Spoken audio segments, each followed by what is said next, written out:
Sunday, 10th of December, it's 20 minutes to midday here in Canberra in Australia, and I'm doing another video blog. Today I'm going to do a quick breeze over of 11 different blockchains that have come to my attention. I've covered a couple of these in some previous videos, but what I thought of doing, my next two videos, I wanted to do 11 ICOs to watch and then run through my current top 10, maybe top 15 cryptocurrencies based on the current ecosystem and evolution and how the market's responding. But today I wanted to just run through 11 different ICOs or different 11 blockchains that offer different niche markets or different products, different platforms for things, just to give people an understanding of the diversity of this entire space. It's not just about Bitcoin and money and currencies and things like that. It's all about artificial intelligence, applications, residual income or passive income, environment where it's seamless, I suppose, and be able to transact a lot faster and more efficiently. So the first one I wanted to talk to you about was Sharp Capital. Now, Sharp Capital is currently got their ICO running, and they're very much similar to Spectre. Anyone that's been sort of watching Spectre, and you've now got Sharp Capital. So here we've got two platforms that are going to be doing futures prediction markets, and they'll have a alpha platform which allows you to get on there, and you can actually choose which direction these cryptocurrencies are going to be moving and make a residual. You can also make a passive income by holding SHP tokens on the platform, and within the platform there's different particular criteria that allows you to earn these incomes. It's up to you to go and have a little look. I have done videos on that before, but today all I'm going to do is just plant seeds. So I'm going to keep it nice and short and sharp. First one, Sharp Capital, check it out, see if it's of interest. Number two is BankX. Now, as much as we hate banks and things like that, I suppose that there's a little bit of a negative connotation around the name or the term of a bank, but I want you to look at this one a little bit differently.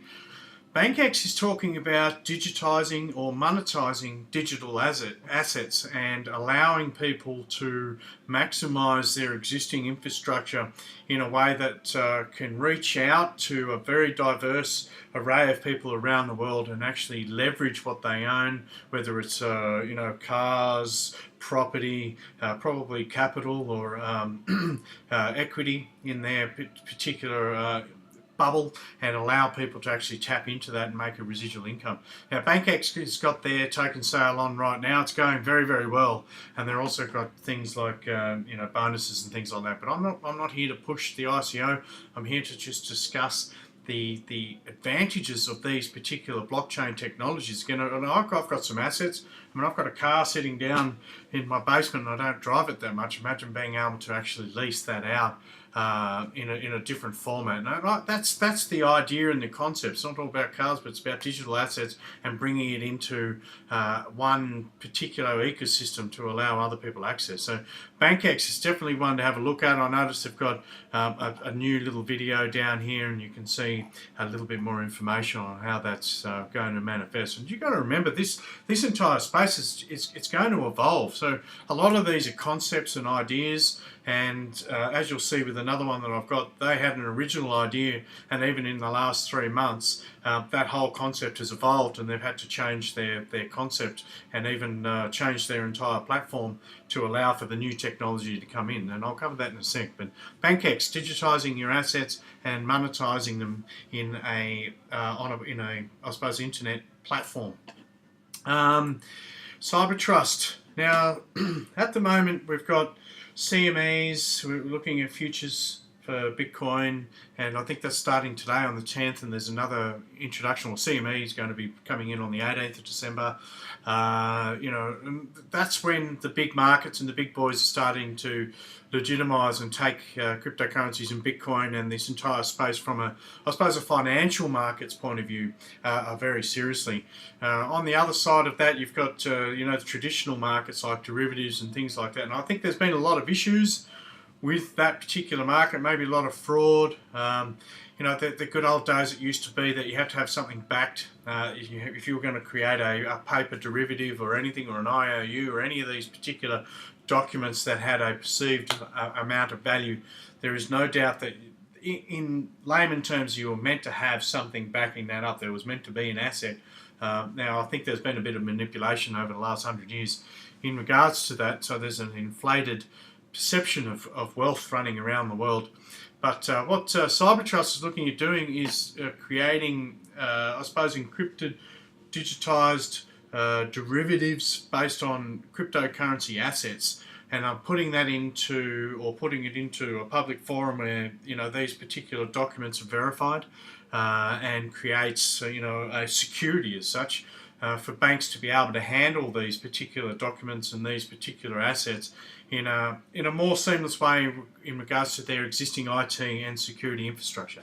So I'm still getting my head around a lot of these concepts, and I think the big thing about them is they're very niche. They're handling a specific service, which can be a multi-billion-dollar industry. There's no doubt there's particular elements of the financial market that we don't even have our eyes on, because it's just not part of our daily lives. We've got our own jobs and our own families to look after. But when you look at the financial systems and how it actually works, and the little intricate parts and the services that are brought that make it up, you'll find that there's there's lots of money to be made in certain services, and if you can improve on those services, as Cybertrust is going to be doing, you'll find that there's a lot of money to be made. So Cybertrust is something you can have a little look at. Again, all the information's on the website.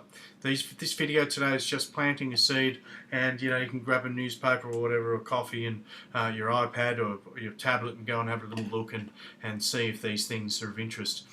Cybertrust, where are we going? The next one. This one just captured my imagination.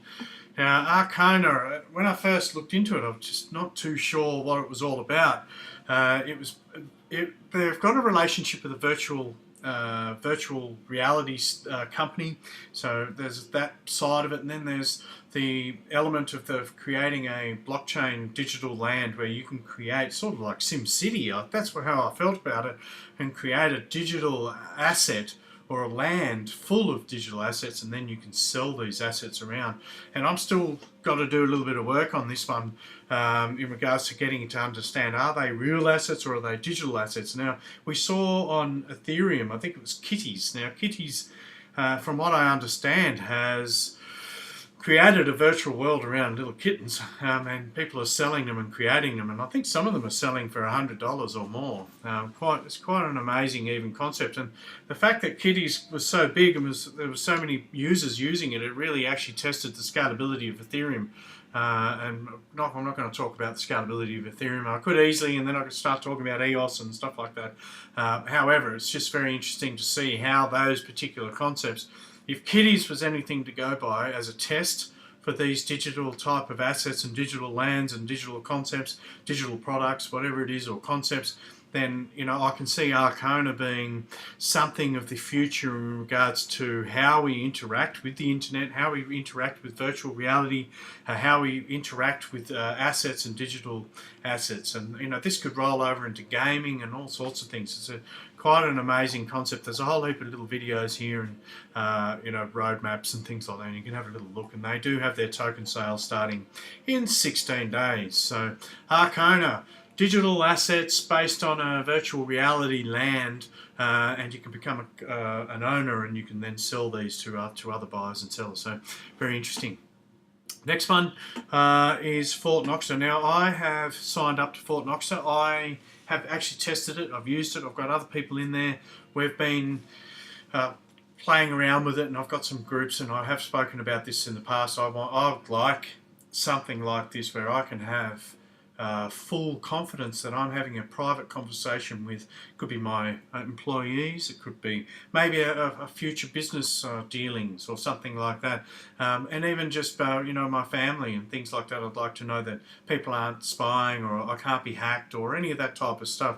And I think privacy is a really, really important thing. Now, I signed up to the demo platform, and I've had a go of it. It's very easy. I've done some videos of this. If you want to go and have a look, just look through my video list.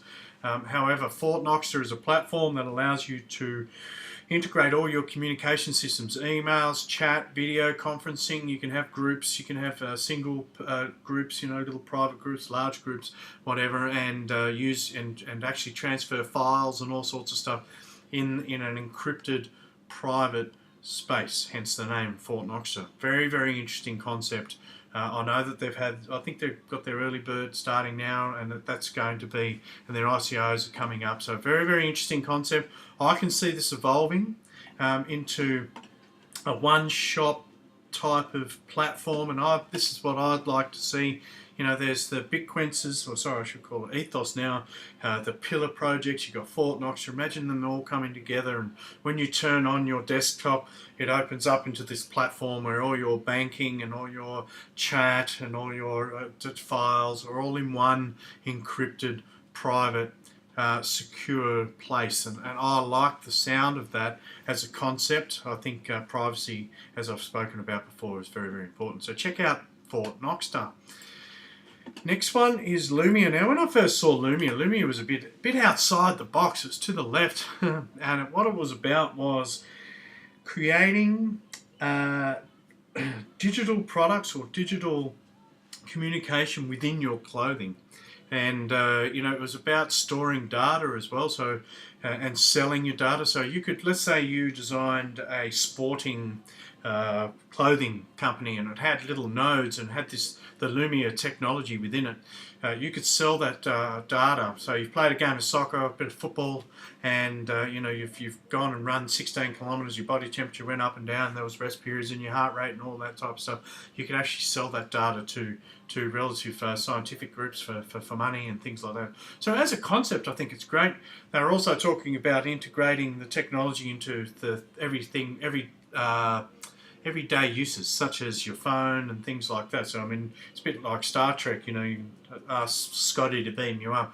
But same sort of thing, you could have your phone, you might just have a little earpiece and you might just tap your chest here in a way and you're on your phone, or it's on your sleeve or something like that. So there is a little bit of technology. Now, there is a notice on there, Bitcoin Talk, and this is why it's very important to go and do your research, get into the telegrams and stay in touch with the platforms that are of interest to you. Now, what Lumia is talking about is that they were going to bring out a tile that sort of looked like a small hard drive. Let's imagine my phone here. It looked like a little hard drive, and you'd have that, and that would store all the information and would have all the technology feeding into it. Now, what they've done is they've upgraded to an RFID antenna, so they're looking at evolving their tile to a new RFID hardware device, or instead of the hardware device. So it's basically shaken them up a little bit. So their ICO is actually going to be in 2018. So everything's on hold. I think the technology is of interest. I can see a lot of uses for it, and if you read see a lot of movies, and you think all the science fiction books and things like that, there is no doubt. I have no doubt at some stage we're going to see technology in our clothing of some degree. And again, it has to come back to choices. I'd hate to feel like we're walking around like RoboCop and our entire life is being extracted. There's a lot of privacy and things like that that must be maintained. And I keep saying that with blockchain, when you've got artificial intelligence, you've got technology, and you're inviting this technology into your house, you've got to be aware of how that information is being extracted from that environment, and you've got to protect your own position at all times. So Lumia, 2018, they've delayed their tile. They've delayed their tile and they've delayed their token sale. So check out Lumia. There's a whole heap of information on their website in regards to the technology and how it's going to be integrated into everyday things, even handbags and clothing and probably sunglasses and all sorts of different things like that. What's the next one? BAB. Now, BAB, for me, when I first looked at it, I think it's very United Kingdom orientated, and that's what they were talking about. They were talking about offering the world access to a United Kingdom's bank account. Now, what that in the past, I think if you were going to open up a bank account, you'd have to either be in the country to get verified, or you live in the country. So I live in Australia. It's easy for me to go down to the bank and get an Australian bank account. What BAB is looking at doing is being able to enable anyone from around the world access to a United Kingdom bank account with a black card, so a cryptocurrency card, a bit like 10x, and you can load it up and with your BAB tokens, and you can do all of the same things that we've seen with a lot of these particular financial platforms, but being able to bring it in, being able to open it up to more people regardless of their geographical position. And I think that's something that's very, very, very important. When I've done a little bit of research on how many actual people have internet and have access to banking and even lending and all of these things. And some people don't want to be involved in that environment, and I can understand. I think there's a lot of countries out there that are 30, 40, 50, 100 years behind in regards to technology. Not that that's necessarily positive or negative, and there's a lot of talk about, how much technology do we need in our lives, we're going to turn into the Borg, so I think we've got to be mindful about all of this. But BAB, I think, is going to be an amazing opportunity for people to get involved. Some people probably just for the novelty will sign up and say, I've got a United Kingdom bank account. Sort of makes it useful if you're transporting and you're in Europe and you do move from different countries and you've got access to different banks in different countries and things like that, and probably minimise fees and that type of stuff. So BAB is one for you guys to have a look at. Next one, this one was a bit I looked at these and I thought, what does this mean to me? It's called Data Wallet. And I think when we first, there's so many simple concepts. You've got the cloud, and I think we've seen Coin. I think anyone that's familiar with data clouds and things like Dropboxes, and I think Google has one as well, and Amazon has one. But I think the future of blockchain is being able to use the data that you have, whether it's you've created it or you've extracted it, or like Lumia. Let's say that Lumia is actually pulling that information. You can put your data and your information into a particular exchange. So putting your information into an environment that allows you to sell it and make a residual, whether it's passive or not. And that's what Data Wallet's looking at doing, is bringing information into an environment, into a smart wallet, into an exchange, and then being able to utilize that opportunity to leverage the information to make money to prospective buyers of some sort. There could be universities around the world that need information. It could be, like I said, sporting companies looking for more information to improve their clothing or their footwear, or sports equipment or something like that. They were always looking to improve user functionality and user feasibility in regards to technology. So there's so many opportunities happening in this space. And again, this is not Bitcoin. Lumia is not Bitcoin. We're talking about technology and clothing. BAB is a banking system that allows people around the world to get involved. Again, it's got nothing to do with Bitcoin. So it shows you that this is the internet too. And that's what I keep telling people, is if you missed out on the 2000, what was it called? When the internet first hit, it's eluded me. But anyway, it was a bubble, and it did pop after so many people actually, a dot-com bubble. Thank you very much. It comes to my head. It's the way it works sometimes. But yeah, the dot-com bubble saw an implosion of people looking for attention and websites just like this, and they had particular products. Unfortunately, with the dot-com bubble, a lot of people had platforms that had no basis and had services that didn't quite catch on, and I think that's going to be the same premise in all of these, in this entire space. So you've got to do your research and look hard. However, I think that this entire space is different to the dot-com bubble. I think it's evolved, having tokenized incentives where community get involved, and there's a stronger connection between the platform via the tokens, and when people are generating passive incomes and can see greater opportunities, they tend to stick. So Data Wallet, definitely have a look at that one in regards to selling information. There will be definitely a niche market for that. HDAC, I do like HDAC for a lot of reasons. Internet of Things, I think there's, again, some of my conspiracy theory friends, the truthers, do talk about AI and how it's going to affect our future. How much information, how much do we want to allow the Internet of Things into our homes, and controlling and having access to our own information. I get that. I do really get it. I do see it. However, I think at the end of the day, you've got to take responsibility for the decisions you make, and keep researching on what these particular platforms and services are going to deliver to you, if that's what you want to do. Now, I was looking at Google, who's already got Google Home, very similar. It brings in all your wireless devices into one space. The concept's already here. Now Haystack's is already building an apartment building. I think they're doing it in Korea. Is going to be leveraging and using the Haystack technology. So when you walk in, it might be the lifts, it could be the lights, it could be all the white goods and technology in your room and your house. Could be with a simple clap or a voice activation turns things on and off and that type of stuff. And I mean, that's the future of artificial intelligence and the Internet of Things. Again, it all brings it back into well, I think with Haystack it's going to be they've got their own tokens, and obviously you can see it's 12 days away from their, well, I think they're actually in the middle of their token distribution right now. It ends on the 22nd of December, but have a look at what these Internet of Things, I think there's IOTA is very similar.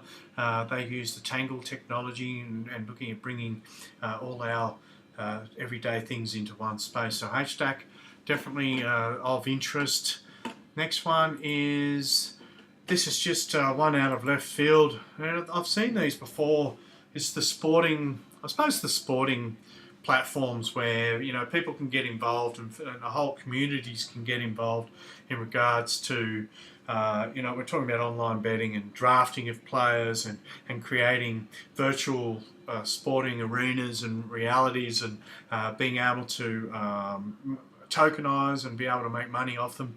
This one was just forwarded to me by a friend and just said, what do you think of this one? I'd actually have to go and look into it a little bit more. But there's no doubt that this sports as an industry is massive. It has a very, very loyal fan base, and people who really do enjoy their particular sports and things like that will definitely want to get involved in some virtual reality versions and online platforms that allow to earn some money. And if that's something that you're into, then check out FCFL Fan. It's on Bank or platform. Next one is White Rabbit. Now, the White Rabbit is one of a few. Now, I was going to do a video on this and break it up into 4 different categories and show the different platforms. It's essentially about streaming and being able to make income from your content. So at the moment, I think most people are used to YouTube, and there's no doubt there are other platforms. I've gone and had a look at them. There's Vimeo and stuff like that. YouTube has got a very big, strong handle on the market share in regards to making income on videos, but even just sharing videos. It's just the way it is. They've got a huge traffic. Now the thing is, in the future, I think currently the big issue with YouTube is that the advertising industry is very narrow in the sense of who can get involved and how to get greater exposure. I think there's a little bit of playmanship going on with Google and YouTube on how that advertising is distributed. And what these particular companies are doing is looking to be able to distribute the income a little bit more evenly, and that's why tokenized blockchain technology is going to enable opportunities. And there's Library, there's Stream, there's White Rabbit. They've all got great concepts and great opportunities, and I think for me, I am doing a video, so these ones are obviously of interest, and I will be looking at White Rabbit and some of the others and what they can actually provide us as content providers to not only our listeners and viewers, but I suppose in regards to our time. We're spending a lot of time making videos. A lot of it's out of passion. We just enjoy it and we get a bit of fun. And if we do make a bit of pocket money, then great. But if these particular platforms enable us to leverage more income and maybe even a wider user base, then they definitely have got legs, and I can see them being of value. So again, there's information on the website. I'm not running through these. It's just planting the seeds today. That's all I got. I think that was 11. So Sharp, Bank, Cyber, Arkona, Fort Knoxter, Lumia, BAB, HDAC, Data Wallet. Then we've got Fan, and number 11 was White Rabbit, which does the streaming, video streaming. So check out those and let me know what you think of these. I mean, it's not about jumping in and trying to make $1 million. I think the premise of this video is to show you the diversity of technology and services that these companies are providing. Everything from Internet of Things, clothing, banking, data sales, data retention, streaming opportunities, virtual reality, derivatives even for a Bitcoin. You know, like it's an amazing evolving space. So that's all I got today. Hope that was of interest. You know, go and have a little look. There's so many ICOs and so many different platforms coming out, so you've got to go and do your own research, dig deep, look hard. That's if you're investing. Otherwise, just for the sake of just enjoying watching the space and watching it evolve, I hope this video helped you a little bit more. So thanks for watching, guys, and yeah, tune in to my next video. Thanks.